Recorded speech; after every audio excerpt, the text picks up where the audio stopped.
علم القرآن، جس نے اپنے حبیب کو، اپنے محبوب کو قرآن دیا۔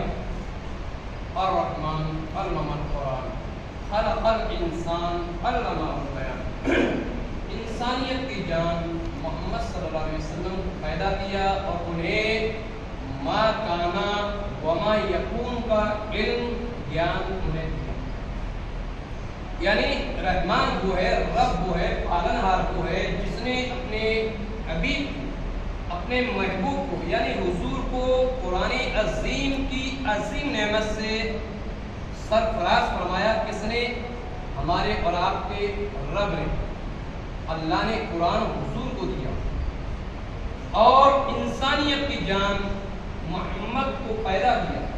یعنی جو ساری کائنات کی جان ہے، بلکہ یہ کہہ لیجئے کہ جو ہمارا ایمان ہے، اسی نبی کو اللہ نے پیدا کیا اور انہیں ما کانا وما یکون کا علم دیا۔ یعنی جو کچھ ہو چکا اور جو کچھ ہونے والا ہے، ان تمام چیزوں کا علم رب نے ہمارے اور آپ کے آقا کو عطا فرمایا۔ اسی آیت کے تعلق سے اللہ رب العزت قرآن مقدس کے اندر فرماتا ہے وَعَلَّمَكَ مَا لَمْ تَكُنْ تَعْلَمُ، حبیب ہم نے آپ کو تمام چیزیں سکھائی، ہم نے آپ کو تمام علم، تمام گیان ہم نے آپ کو دے دیا۔ عزیزہ نگراں وقار، قرآن عظیم ایک عظیم نعمت ہے، ایک عظیم رب کی رحمت ہے، جس رحمت کو اللہ نے اپنے حبیب جناب محمد رسول اللہ علیہ السلام کے اوپر نازل فرمایا۔ اور یہ اتنی عظیم کتاب ہے، اتنی عظیم کتاب ہے کہ اگر کسی شخص کی آنکھیں دکھتی ہو، کسی کی آنکھوں میں اگر تکلیف ہو، تو اگر اس کتاب کو، اس قرآن کو اگر محبت سے اپنی آنکھوں سے لگا لے تو اللہ کے فضل اور اس کے کرم سے اس کی آنکھ میں شفا یاب ہو۔ ہند کے راجہ ہمارے پیارے خواجہ معین الدین چشتی رحمۃ اللہ تعالی علیہ دلیل العارفین کے اندر صفحہ نمبر 21 اور 22 کے اندر یہ روایت ملتی ہے کہ حضرت خواجہ غریب نواز فرماتے ہیں جو شخص محبت سے قرآن کریم کو اٹھانے کے بعد چومنے کے بعد پہلے سیدھی آنکھوں سے لگائے، پھر ٹیڑھی آنکھوں سے لگائے، اور اس کے بعد جب وہ لگا لے گا تو اگر اس کی آنکھیں دکھتی ہوں گی تو وہ صحیح ہو جائیں گی، اور اگر اس کی آنکھوں کے اندر روشنی کم ہوگی تو اللہ کے فضل سے اس کی روشنی بڑھا دی جائے۔ وہی حضرت خواجہ معین الدین چشتی رحمۃ اللہ تعالی علیہ وہ یہ کہتے ہیں دلیل العارفین کے اندر کہ ایک شخص، ایک نابینا شخص، نابینا کا مطلب یہ ہوتا ہے کہ اسے دکھائی نہیں دیتا تھا، وہ شخص حضرت خواجہ معین الدین چشتی کی بارگاہ میں آیا، ایک بزرگ کی بارگاہ میں پہنچا، اور پہنچتا ہے تو یہ کہتا ہے کہ مجھے کم دکھائی دیتا ہے۔ وہ بزرگ نے فرمایا قریب آؤ۔ جب وہ قریب آتے ہیں تو اسی بزرگ نے قرآن اٹھایا، اور قرآن اٹھانے کے بعد صرف ایک سورہ پڑھی، صرف ایک سورہ، اور وہ سورہ فاتحہ، یعنی الحمدللہ رب العالمین، یہ پوری سورت تھی۔ ان بزرگوں نے وہ سورت پڑھی اور پڑھنے کے بعد اس کے اوپر دم کر دیا، یعنی پھونک دیا۔ اس کے بعد کہا اے شخص اللہ کی پاکیزہ کتاب قرآن کو اٹھا لو، اور اٹھانے کے بعد پہلے چوم لو اور دونوں آنکھوں سے لگا لو، اللہ تمہیں شفا یاب فرما۔ اللہ نے انہیں شفا یاب فرما دیا۔ یہ ہے قرآن عظیم، ایک عظیم کتاب کہ اگر پریشانی بھی ہو اس کو چوم لے، آنکھوں سے لگا لے تو اللہ ایک بڑی پریشانی سے نجات عطا فرما دیتا ہے۔ اس کتاب کا مقام، اس کا ادب ہمیں کس طریقے سے کرنا چاہیے، تو ہم بادشاہ حضرت محمود غزنوی رحمۃ اللہ تعالی علیہ کی روایت دیکھیں گے۔ یہ بھی دلیل العارفین کے اندر یہ واقعہ ملتا ہے کہ حضرت محمود غزنوی رحمۃ اللہ تعالی علیہ اپنے وقت کے ایک بادشاہ گزرے ہیں، ایک عظیم بادشاہ گزرے ہیں۔ حضرت محمود غزنوی رات میں اپنے بستر پر آرام کرنے کے لیے جیسے ہی لیٹے ہیں، ان کی نظر اللہ کی پاکیزہ کتاب یعنی قرآن عظیم پر پڑ جاتی ہے۔ جب قرآن عظیم پر پڑ گئی، حضرت محمود غزنوی فوراً بستر سے اٹھ گئے کہ ارے یہ تو ادب کے خلاف ہے، ارے جس روم میں قرآن رکھا ہو اور میں اس روم میں آرام کروں، اس روم میں میں آرام کروں اور قرآن اسی طریقے سے رکھا رہے، یہ ادب کے خلاف ہے۔ انہوں نے فوراً اٹھایا، قرآن عظیم کو اٹھایا اور ایک دوسرے روم میں چلے گئے، اور اور روم میں رکھ دیا. پھر اپنے بستر پر آرام فرمانے لگے. جیسے اپنے بستر پر آرام کرنے لگے فوراً خیال آیا اے محمود غزنوی تم نے کس کتاب کو رکھا ہے؟ تم نے اس کتاب کو پہنچا دیا جو ساری کتابوں میں افضل ہے, جو تمہارے نبی جناب محمد رسول اللہ کے اوپر نازل کی گئی ہے. اس کتاب کا اتنا مقام اور تم نے اپنے آرام کے لیے اس کتاب کو دوسرے روم میں رکھ دیا ہے. تاریخ کہتی ہے حضرت محمود غزنوی پھر بھی اٹھتے ہیں, اٹھنے کے بعد قرآن عظیم کو لاتے ہیں اور روم میں پھر اسی جگہ رکھ دیتے ہیں اور خود دوسرے روم میں چلے جاتے ہیں.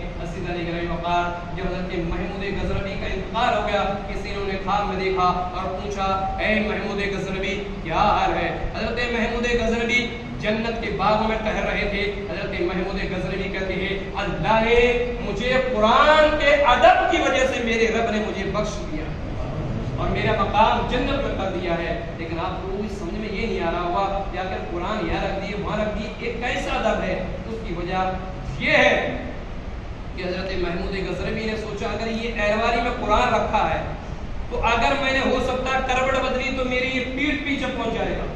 اگر اس اہلواری میں رکھا تو ہو سکتا ہے رات میں ادھر کروٹ بدلوں تو ادھر پیٹ پڑ جائے گی, تو یہ بھی ادب کے خلاف ہے.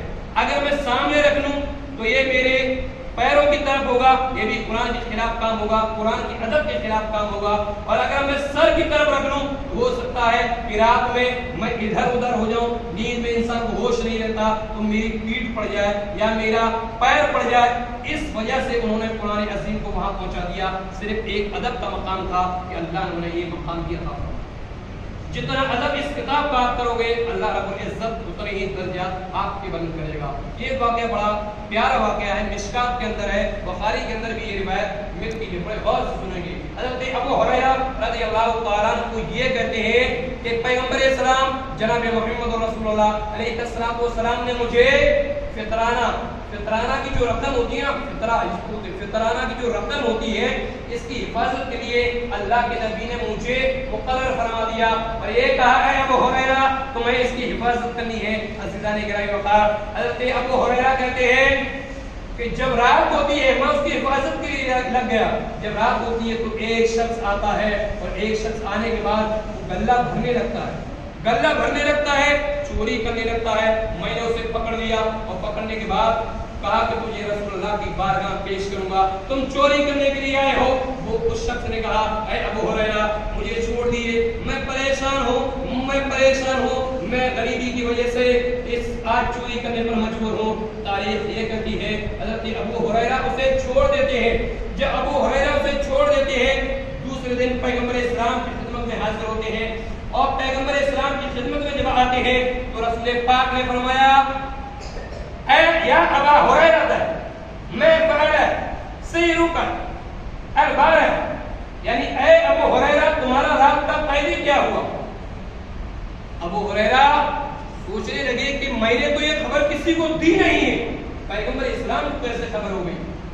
حضرت ابو ہریرہ کہتے ہیں یا رسول اللہ رات کو وہ بھرنے آیا تھا, میں نے اسے پکڑ لیا لیکن اس نے اپنی غریبی کی شکایت کی, اس کی وجہ سے میں نے چھوڑ دیا. پیغمبر اسلام نے فرمایا اے ابو ہریرہ اس نے تم سے جھوٹ کہا ہے, وہ آج پھر آئے گا دیکھ لینا. حضرت ابو ہریرہ کہتے ہیں کہ میں نے سمجھ لیا کہ اگر رسول اللہ نے بول دیا ہے آج آئے گا تو یقینی طور پر وہ پھر آ جائے گا, اس لیے کہ زمین تو پھٹ سکتی ہے, آسمان اپنا سینہ چاک کر سکتا ہے, لیکن پیغمبر اسلام نے جو فرما دیا یہ کبھی نہیں ہو, یہ کبھی بدل نہیں سکتا. میرے نبی نے جو فرما دیا وہ ہونا ہے. حضرت ابو ہریرہ پھر اس کی حفاظت کرنے لگے. رات کا وقت آتا ہے, ابو ہریرہ انتظار کرتے ہیں, تھوڑی دیر کیا گزری کہ وہ پھر گلہ بھرنے لگتا ہے. ابو ہریرہ پھر پکڑ لیتے ہیں اور پکڑنے کے بعد کہتے ہیں تمہیں پیغمبر اسلام کی بارگاہ پیش کرنا ہوگا. کل تو تم نے کہا تھا کہ اب میں غریبی کی وجہ سے لے گیا ہوں اور اب دوبارہ پھر نہیں آؤں گا, لیکن آج پھر تم کیوں آ گئے ہو؟ کل تو تم وعدہ کر کے گئے تھے. بولے اے ابو ہریرہ میں پریشان ہوں, میں غریب ہوں, میری اولاد بھوک سے تڑپ رہی ہے, میری اولاد بھوک سے مایوس ہے, اس لیے میں چوری کرنے پر مجبور ہوں. اے ابو ہریرہ آج مجھے چھوڑ دو, اب میں کل نہیں آؤں گا. تاریخ یہ کہتی ہے حضرت ابو ہریرہ اسے چھوڑ دیتے ہیں. جب چھوڑ دیتے ہیں